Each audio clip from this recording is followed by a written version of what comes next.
The Red Rocker, Sammy Hagar here, and you're on BackstageAxxess.com where the real show begins. Ow!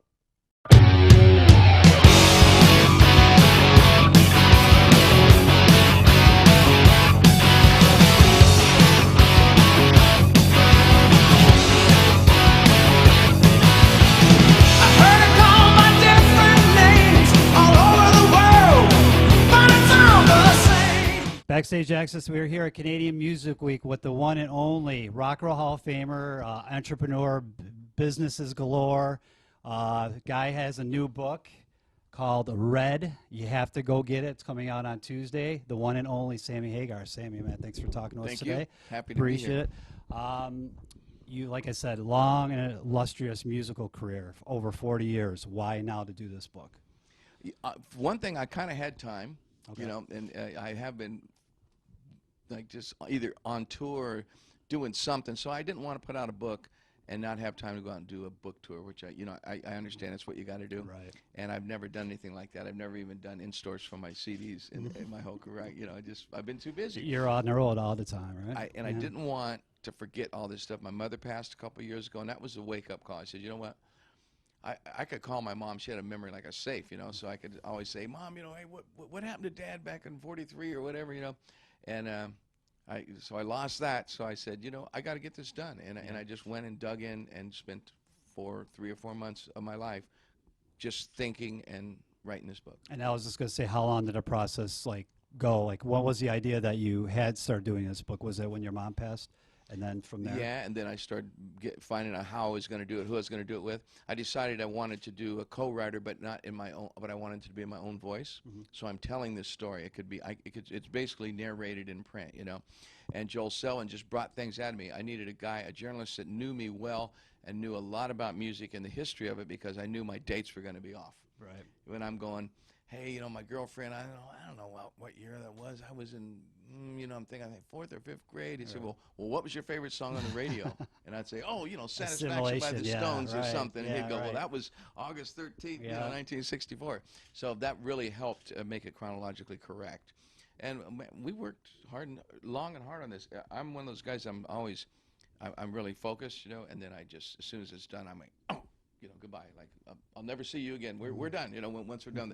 So I really focused, and we crammed. But it took basically 6 to 8 months since we started it from now. I just got done reading this book, and a lot of the book talks about how, you know, stuff came true after you had these dreams. You know, realities happen after these dreams you had. Does that still happen in your life? Like when you wake up, you have these dreams, and like 2 days later, like, oh my God, this is actually not as happening. much anymore, because I'm so locked in the moment that it's like I can't tell you.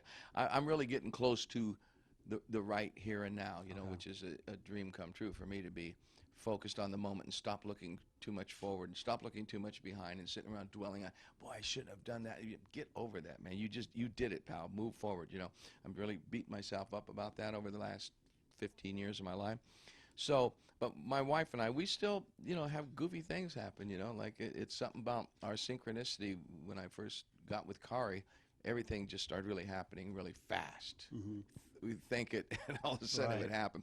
And it's bizarre, man. You know, you get all goosebumped up when those things happen, but it does still happen. Yeah, and reading that, I was like, wow, that's just like, you know, kismet, or just how that stuff happens, like you described it in a book. And you definitely have to go out and get this book. It's a good read, you know, because your career path actually followed your dreams. It was kind of like a synchronicity type. It really was. You know, I really, I saw a couple psychics, you know, well, one particularly when I was about 19 or 20, and I didn't have any idea how I was going to make it. I was just playing guitar and singing and doing anything I could. I would play and sing anywhere for free, anytime. This lady tells me all this stuff. Oh, you're going to be rich and famous. You're going to travel all over the world. Your name's going to be, you know, known in every country in the world. You're going to be a great, famous as a writer. And I thought, I'm going to write a book? Because I hadn't even I had never even written a song yet, you know.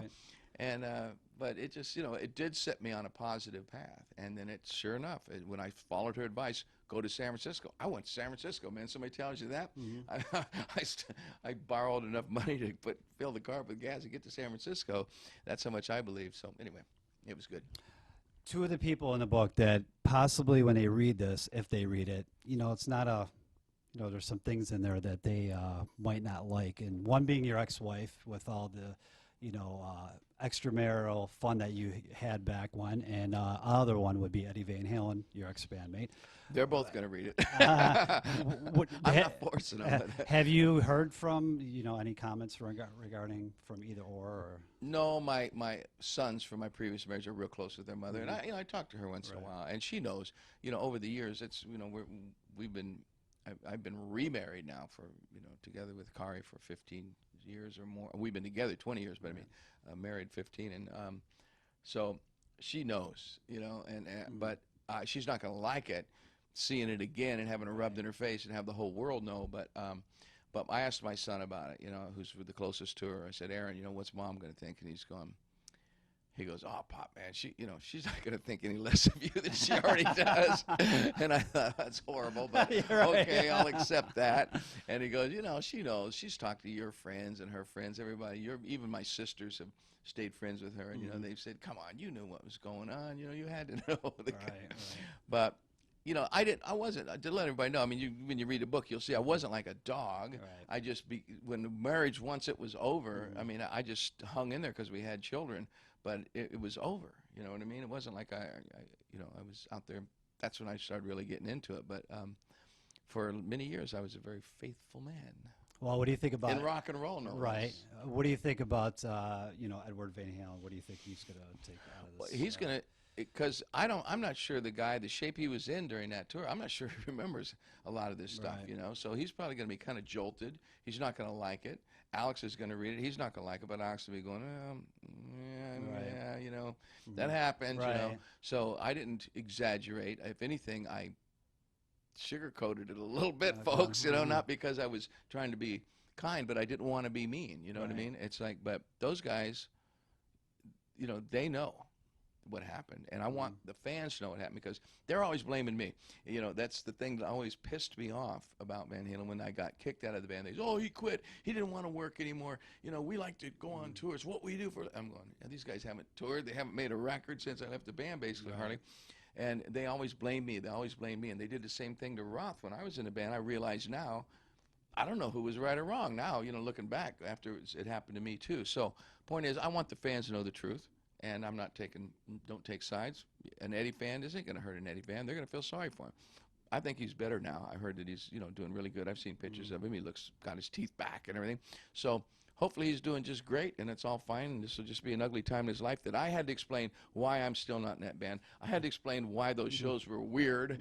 Right. And why we weren't doing interviews together, and, The other question I had, too, is just reading through the book for details. Obviously, you went back to Van Halen. There was a give and take regarding, the Van Halen logo and all that stuff in and out.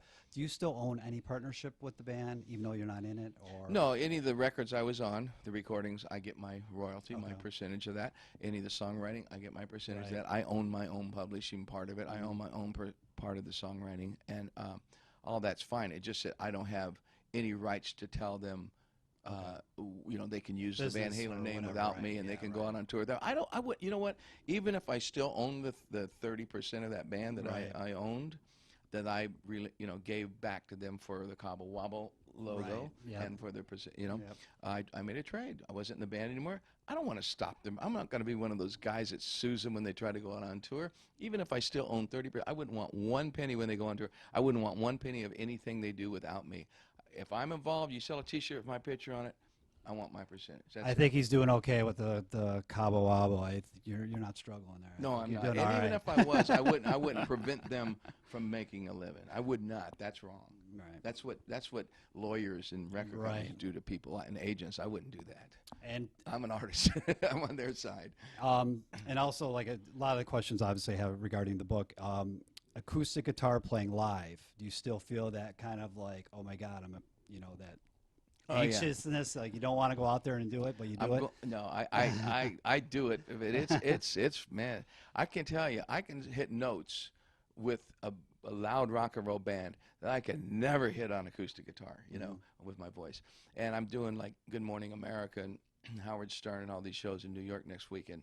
and they're all saying, "Oh, bring an acoustic guitar." I'm going, "No, no, no, no, no!" Especially at like 7 o'clock in the morning. How in the hell? I sing weird.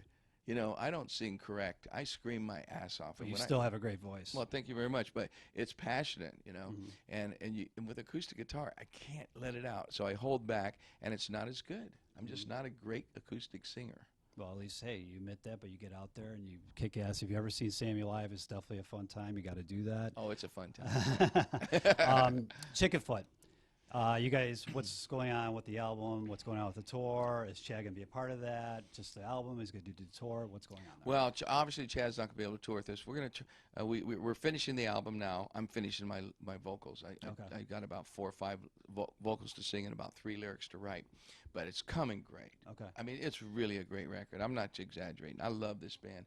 Chad Smith, Michael Anthony, Joe Satriani, and myself together make something that is just so damn special and unique that it's as special and unique as Van Halen when I was in that. It's as special as unique as Montrose, more so actually. Montrose, I was young. I didn't bring as much to the table as I can bring now. But so Chad, of course, Chili Peppers are doing pre-production to do a world tour because their album's coming out. So what we're going to do is we're going to pick some big giant shows that we can get on if we can, and we're going to just go do one-offs. Chickenfoot isn't about money. It ain't about putting together and going on tour making millions of dollars. we made such little money on our last tour. We travel. I have a plane, so we travel privately. We're staying at Ritz-Carlton's in 2-bedroom suites and eating in the finest restaurants. So we're making the money of an opening act. So Right. So we'll go and do one show, and break even on it. Right. We're going to do that as much as we can. If Chad has one day off, and the Chili Peppers are like in Munich or something, right? And he has a day off. The 3 of us will fly over there and do a show in a club or something. That's the way we feel about Chickenfoot. That's what we're going to try to do until we can free it up. And if we have to, if the record's so huge, go straight to #1, and the world's going, we Chickenfoot, Chickenfoot. We'll ask our fans on the website if we can get another drummer, and we'll give them a list of people because there's a list that have submitted. They're throwing their hats in that ring, and we're going to have Chad pick the guy that he wants to play in the band until he can return. And that's the way we'll do it. Chad Smith is a drummer in Chickenfoot. Okay. And wrapping up here. Like I said, Tuesday, this book is coming out. You have to get it. Tell the fans out there what to expect from Sammy Hagar the rest of 2011. Oh, this year, if you come to Cabo, you'll probably find me down there with my feet in the sand or up on stage at Cabo Wabo in a bathing suit jamming with friends. More than anything else. I'm doing 6 shows with my band, the Wabos, that are already booked. 2 nights in Tahoe, which are already sold out. The Birthday Bash in Cabo. There's a couple other shows we're doing, like 2 in Texas, I think 2 in Mississippi or Louisiana that I accepted. One's a free show, one's a charity thing. We do all those kind of things. So, but I'm not touring this year. I'm promoting my book, and I'm finishing this Chickenfoot record. And when it's done, Chickenfoot's going to slide into a couple of these shows any place we can. And other than that, I don't know. It'll probably be the next year before you're going to see a big thing on tour-wise for me, either with Chickenfoot or if we still can't do it, it's going to be the Wabos Deconstructed with Michael Anthony, with the Wabos, with Joe Satriani in the band. And I'll just put everybody in the band, and we'll just go out and just do a tour. All right, so definitely I have to do that. Sammy's got to get his groove on with the touring too, besides doing the book thing. But definitely you want to check this out when it comes out. There's a lot of good reading, and it's definitely all about Sammy's career from way back when until pretty much today, the Chickenfoot band. And we want to thank Sammy definitely for talking to us at BackstageAxxess.com. Check him out. Peace. Or Chickenfoot. The foot, yes. There you go. Deconstructed. Yeah. Oh, we lost a guy. There's so many ways to make love.